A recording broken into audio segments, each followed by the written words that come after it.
สบายดีบรรดาท่านอยากประชาสัมพันธ์ให้ท่านฮู้แนวนี้เนาะว่ามื้อแลงของมื้อนี้มื้อแลงของวันที่2เดือนตุลานี้วันที่2เดือน10นี้จะมีการไลฟ์สดเกี่ยวกับกรณี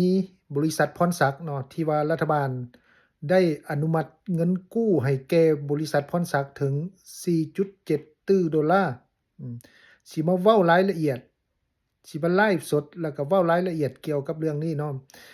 ให้ท่านติดตามช่องายูทูบเนาะอุ่นแก้วคนกับข่าวก็คลิกเข้าไปโลดติดตามช่อง